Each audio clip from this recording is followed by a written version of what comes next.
Indege ya Indonesia Sriwijaya Boeing 737 itwara abagenzi yakoze impanuka igwa mu nyanja, aho yaburiwe irengero hashize iminota 4 gusa ikimara guhaguruka ku kibuga cy'indege cy'i Jakarta muri Indonesia mu gitondo cyo ku cyumweru tariki 10 z'ukwezi kwa mbere umwaka wa 2021. Abagize imiryango y'abari mu ndege yaburiwe irengero babyukiye ku kibuga cy'indege baje kubaza niba hari amakuru yabo mu miryango yabo bari muri iyi ndege. Bamwe mu batangabuhamya bavuga ko babonye iyi ndege ihanuka ndetse bakumva urusaku rwo guturika kwabaye. Umurobyi witwa Solihin yabwiye BBC ko yabonye iyi ndege igihe yahanukaga mu kirere, ndetse iki gihe kapiteni w'ubwato barimo asaba ko basubira ku nkombe bakajya kureba ko hari ubufasha bashobora gutanga. Kugeza umunsi nateguraga iki kiganiro iyi ndege yari itaraboneka ndetse n'abantu yari itwaye bari bataraboneka. Gusa bamwe mu baturage baturiye hafi y'aho indege yaguye babwiye ikinyamakuru cya BBC ko babonye ibintu bisa nk'ibyaba byaravuye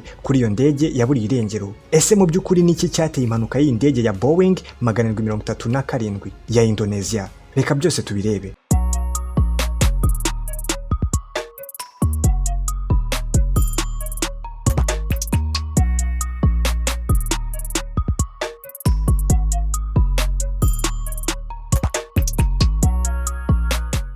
Indege ya Sriwijaya yaburiye irengero iminota 4 ikimara gufata ikirere aho yari yerekeje i Pontianak mu ntara y'Uburengerazuba. Iyi ndege bivugwa ko yabarahanutse mu ntera ingana na metero 3000, aho yatangiye kugira ibibazo ikimara kuguruka mu gihe kiri munsi y'umunota nk'uko tubikeje urubuga rushinzwe ibyo gukurikirana ingendo z'indege rwa flightradar24.com.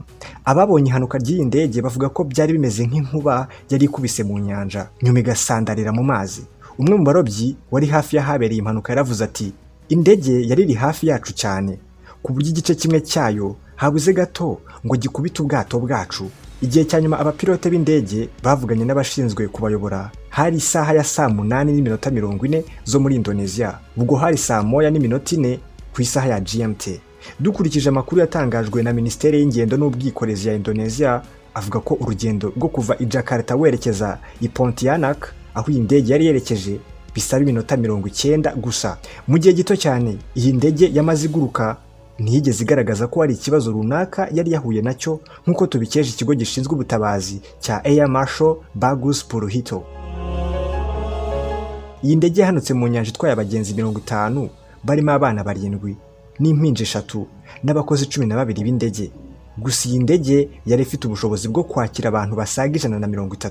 Kuba yari itwaye abantu benshi aho ntago ariho twashakira ikibazo, kuko yari inatwaye abantu bangana hafi na 1/2 cyabo yabasha gutwara, ndetse buri wese wari mu ndege yakomokaga muri Indonesia.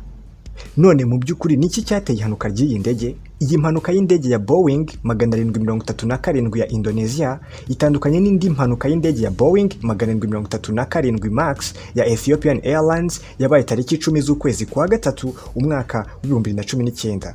Ndetse iyi nkuru nayo twayibagejejeho aho abagenzi basaga 157 bose bahasize ubuzima. Iyi ndege ya Boeing 737 ya Sriwijaya Air Flight yakozwe n'uruganda rwa Boeing, uruganda rw'Abanyamerika, mu ndege yasohoye zibarizwa mu cyiciro cya Classic Series 737 zakozwe hagati y'imyaka y'1980 n'1990, ndetse izi zikaba zitandukanye na Boeing 737 Max nakubwiye mu kanya kashize. Ndetse izi ndege ntizagiye zivugwaho impanuka za hato na hato nk'uko byagenze kuri Boeing 737 Max, murumuna w'izi ndege za Boeing 737 Classic Series, aho ibi byatumye n'izi ndege za Boeing 737 Max zari zaraciwe gukoreshwa na kompanyi zitandukanye hirya no hino ku isi zikora ingendo zo mu kirere.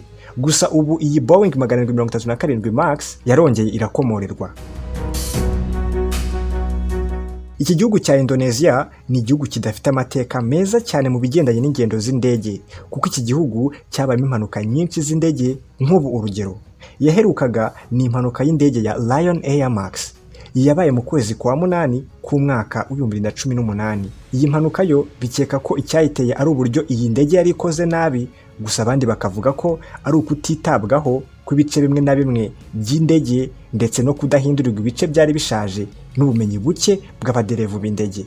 Ibyo byose akaba ari byo byateye iryo hanuka ry'iyi ndege ya Lion Air Max.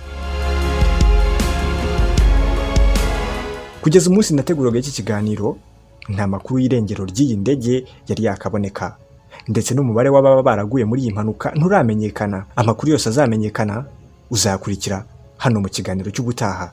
Mugire amahoro.